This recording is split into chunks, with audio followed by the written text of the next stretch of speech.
Se agudizó el conflicto en Aysén. Gobierno invoca ley de seguridad del Estado contra responsables de violencia en la región. Ya van semanas de intensas manifestaciones que tienen a los habitantes del extremo sur bajo una lucha por promesas que no se han cumplido. Multitudinarias convocaciones, violencia contra la autoridad y un indeclinable discurso de los dirigentes que no transan con el gobierno terminó en que el gobierno aplicara esta ley. El anuncio vino desde el vocero de gobierno, Andrés Chadwick, quien señaló que el recurso se presentará hoy en la ciudad de Puerto Aysén y Coyhaique. Una situación que comenzará bajo una fuerte polémica, ya que los manifestantes señalan que la autoridad no los escucha y actúa con violencia, opacando los petitorios. Los últimos hechos de violencia registrados en la región fueron los motivos que el gobierno buscó para aplicar la ley de seguridad del Estado en la región de Aysén. El vocero de gobierno confirmó que un bus de fuerzas especiales y un carro lanzaguas de carabineros fueron incendiados por manifestantes. Una intensa lucha que hoy comienza con una nueva etapa que agudiza el conflicto.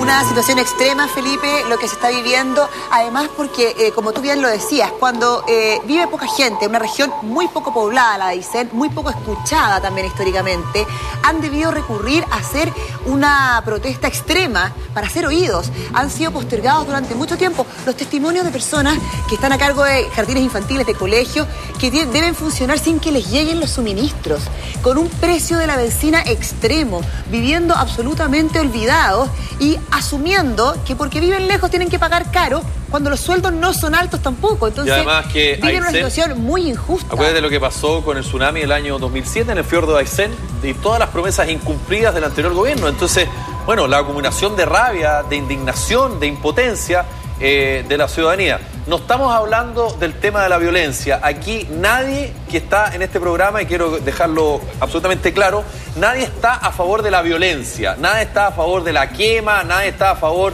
de los enfrentamientos violentos. Eso que tiene que quedar absolutamente claro.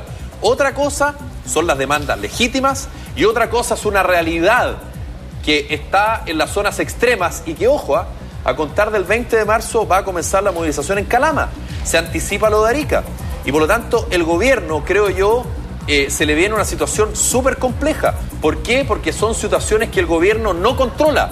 La agenda de la presión de las regiones no está siendo controlada por el gobierno. Y cuando tú no controlas la agenda para un gobierno, es súper complicado. Y las demandas sociales comienzan a sumarse por aquí, comienzan a sumarse por allá. Y el gobierno en esta pasada cerró las conversaciones.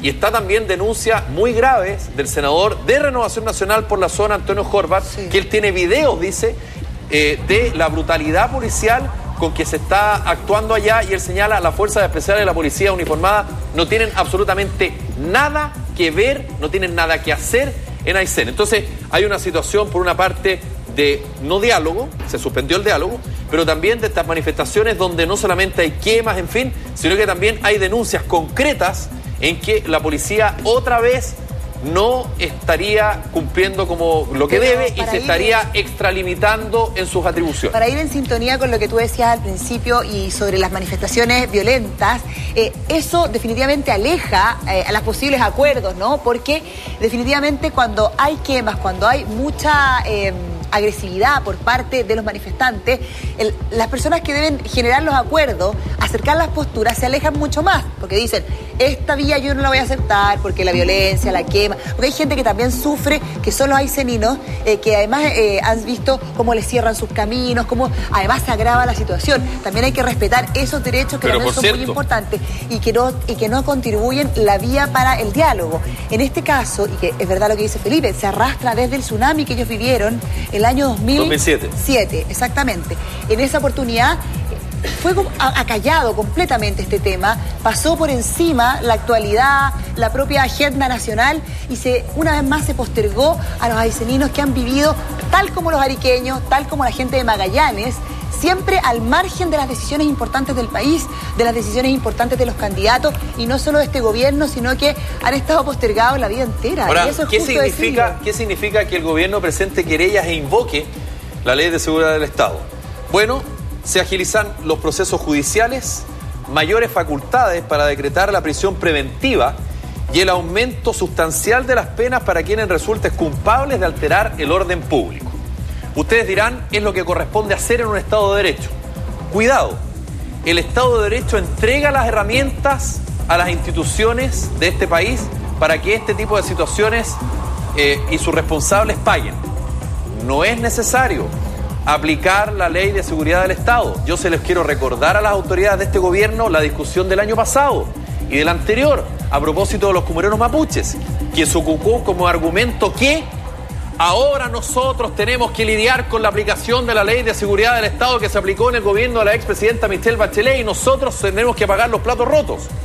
Entonces, si es así, ¿para qué el gobierno invoca la Ley de Seguridad del Estado si una persona que quema un camión y es detenida va a la cárcel con invocación de la Ley de Seguridad del Estado o sin invocación de la Ley de Seguridad del Estado? Pero va a la cárcel, bueno, paga realmente bien, el que quema, el que destruye. Pero no porque tú apliques la Ley de Seguridad del Estado. Está bien. Y los hinchas no están. Pero no porque tú apliques la Ley de Seguridad del Estado te va a asegurar lo que tú estás diciendo. Bueno, entonces hay que ser más claro con las sanciones para quienes rompen el patrimonio público. Pero porque la gente también, el ciudadano de a pie dirá, y ojo, el gallo que quema, el gallo que me destruye el antejardín, el gallo que rompe el colegio a piedrazo, no estoy hablando de Aysén, estoy hablando de los estadios, estoy hablando de distintas manifestaciones, de lo que sucede en el centro de Santiago, pasa sin pena ni gloria también.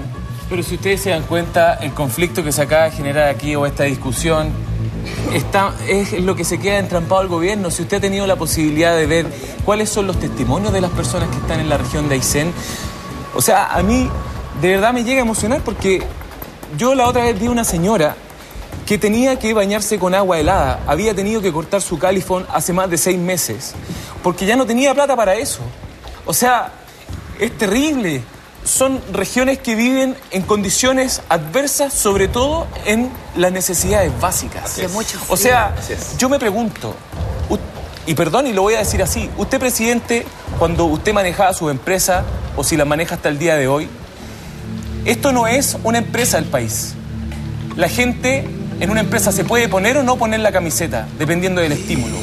Aquí la vida es el estímulo, señor presidente. La gente está cansada. La gente vive miseria, gente que no le hace daño a nadie, gente que lo único que quiere es poder tener su necesidad básica y poder sanearla. Como una persona de 80 años se tiene que bañar con agua helada, tiene que salir a la mierda a buscar las ramas para poder calentarse en su casa. Eso lo encuentro de un país tercermundista. Mientras tanto usted llega a su casa, y justo mientras tanto usted llega a su casa con una calefacción increíble.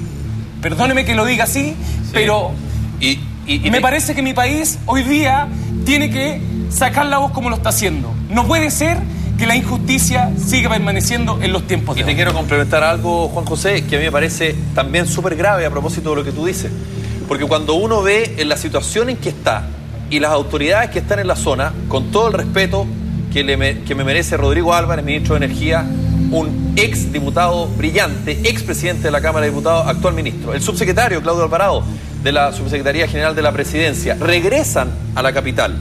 Está el bloqueo, está estas querellas por Ley de Seguridad del Estado, está el desabastecimiento, ¿no es verdad?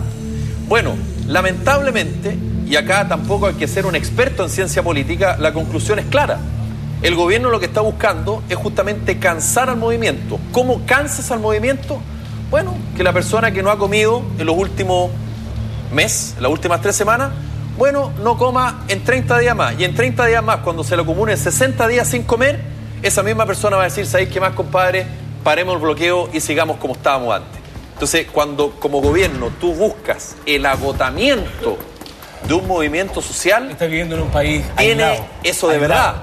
Aislado. Tiene un peligro brutal, sobre todo tomando en consideración las amenazas de levantamiento de otras zonas del país y que se viene en Calama y en Arica al menos.